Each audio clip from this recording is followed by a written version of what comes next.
Assalamualaikum warahmatullahi wabarakatuh. Bismillah, alhamdulillah, wassalatu wassalamu ala rasulillah wa ala alihi wa ashabihi wa mawalah wa ba'd.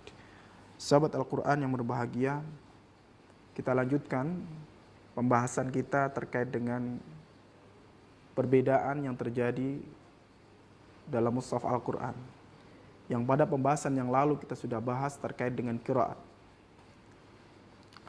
Seperti yang beredar di video yang diunggah oleh Gracia Pelo ya, yang mengkaitkan dengan tulisan yang berbeda dengan bacaan.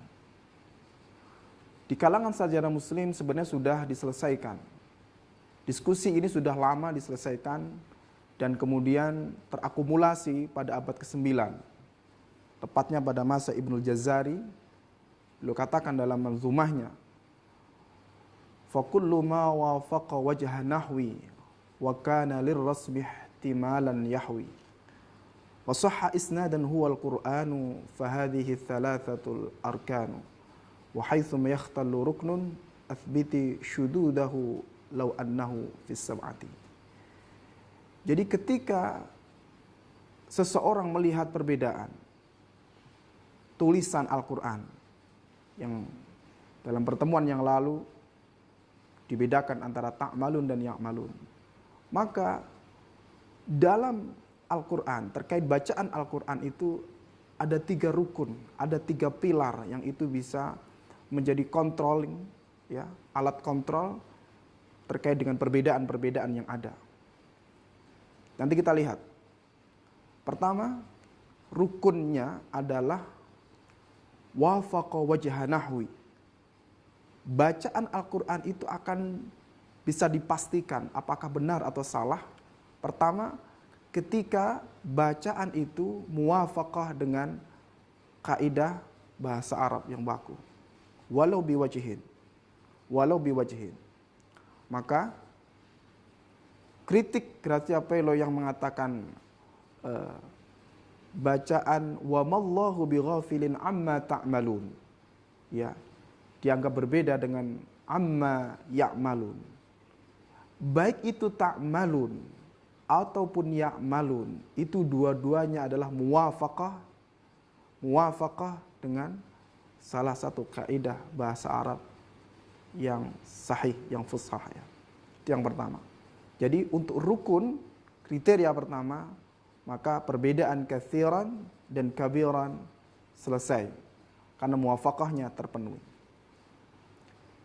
Kemudian yang kedua, rukunnya adalah dia harus muwafaqah, ya. Dia harus muwafaqah dengan Rasm Utsmani. Nah ini, poinnya ada di Rasm Utsmani. Gracia Pelo tidak bisa membedakan mana itu rasm, mana itu tanda baca. Jadi yang disebut rasm adalah batang tubuh huruf. Batang tubuh huruf. Ya. Jadi bukan titik huruf, bukan harokat huruf. Bukan titik huruf, bukan harokat huruf.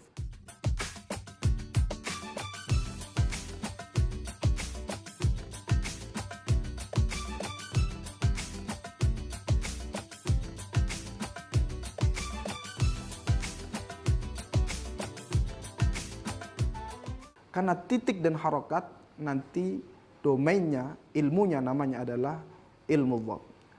Kembali pada yang dipersoalkan antara bacaan kabiran dan katsiran. Secara rasm diperhatikan nanti geriginya. Jismul harfinya kabiran dan katsiran itu sama. Dihapus titiknya, dihapus harokatnya. Jadi tidak ada yang berbeda di situ. Ya, tidak ada yang berbeda. Maka syarat kedua terkait dengan bacaan Al-Quran yang benar terpenuhi sudah pada mushaf yang tadi dicontohkan. Dan yang ketiga nih yang paling penting adalah wasahha isnadan.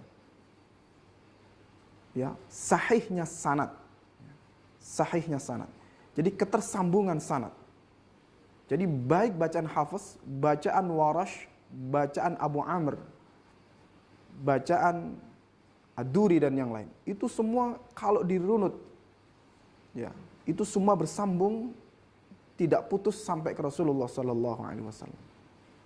Jadi 3 hal ini dan sanad ini yang paling menentukan.